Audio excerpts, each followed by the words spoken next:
Kenapa ada lelaki yang tampak lebih tua daripada umurnya, tetapi ada juga yang tampak lebih muda dari umurnya? Mau tahu apa rahasianya?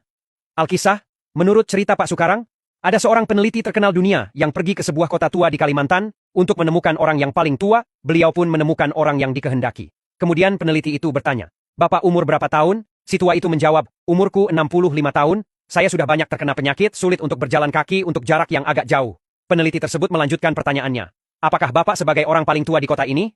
Bapak tua itu menjawab, "Oh, tidak, coba kamu temui bapakku saja." Peneliti itu pun menemui bapaknya si tua itu kemudian bertanya, "Umur Bapak berapa tahun?" Bapaknya si bapak tua itu menjawab, "Umurku 90 tahun. Sehari-hari saya hanya terbaring di tempat tidur.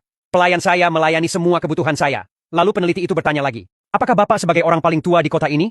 Bapaknya si bapak tua itu menjawab, "Oh, tidak, coba Anda temui bapak saya saja." Lalu peneliti itu pun menjumpai si kakek dari bapak tua itu, dan beliau bertanya, "Umur kakek berapa tahun?" Si kakek tua itu menjawab, "Umurku 115 tahun. Saya bersyukur, setiap pagi saya masih bisa melakukan olahraga jalan kaki, selama 1 jam untuk jarak 5 kilometer. Saya masih mampu melakukan pekerjaan untuk keperluan saya sendiri." Peneliti pun terus bertanya, "Apakah kakek sebagai orang paling tua di kota ini?" Kakek tua itu menjawab, "Iya, saya orang paling tua di kota ini." Dari hasil menemui 3 orang tua itu, anak, bapak, dan kakek, ada sesuatu yang mengagumkan. Akhirnya peneliti memberanikan diri bertanya pada si kakek tua itu, "Maaf kek, kenapa kakek tampak lebih muda dan gesit dari putra dan cucu kakek?" Kakek tua itu dengan tersenyum menjawab, "Cucuku itu terlalu sering dimarahi istrinya, anakku juga, and of nine said aku tidak pernah dimarahi oleh istriku." Dan akhirnya si peneliti mendapat kesimpulan hasil penelitiannya. Ternyata istri yang cerewet bisa mempercepat penuaan suami.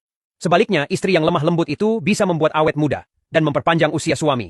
Jadi, sampaikan kepada para istri, jangan terlalu cerewet pada suami jika ingin suaminya awet muda dan sehat.